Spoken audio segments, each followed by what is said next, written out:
Right now, we do have an update on the school shooting in Butte County that sent 2 children to the hospital. We now know the names of the victims and the gunman, who, as it turns out, has a long criminal record with some arrests right here in the Bay Area. KTVU's Amber Lee live tonight in Oroville, where the sheriff's office did wrap up a press conference just about an hour ago. Amber? Mike, the sheriff released new information about the 2 young victims and the suspect, including photos and a possible motive. Butte County Sheriff Corey Honey identified the 2 young victims.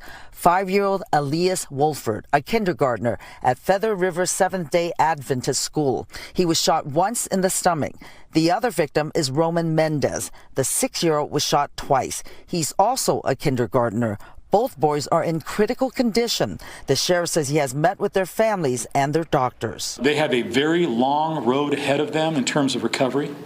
It's very likely that they are going to have a number of surgeries as going forward.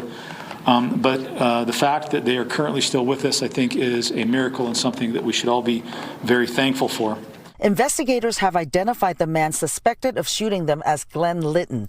They described him as being homeless with a lengthy criminal history of theft, including an incident in San Mateo County where he did not return a rental vehicle. The sheriff says the 56-year-old made an appointment with the school to enroll his grandson. His story was that his daughter had recently moved to Gridley and that he wanted his grandson to go to that school, and he was willing to pay for the tuition. As it turns out, that was all a lie. His daughter had not moved to Gridley, and he did not have a grandson.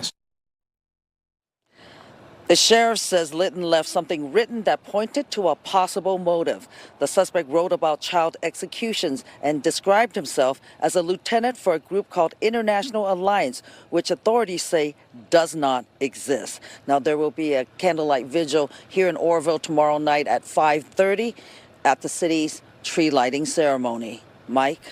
So, Amber, I mean, the shooter makes up this story just to get on campus. Did he have an actual previous relationship with the school, or even those 2 victims that the sheriff's office talked about today?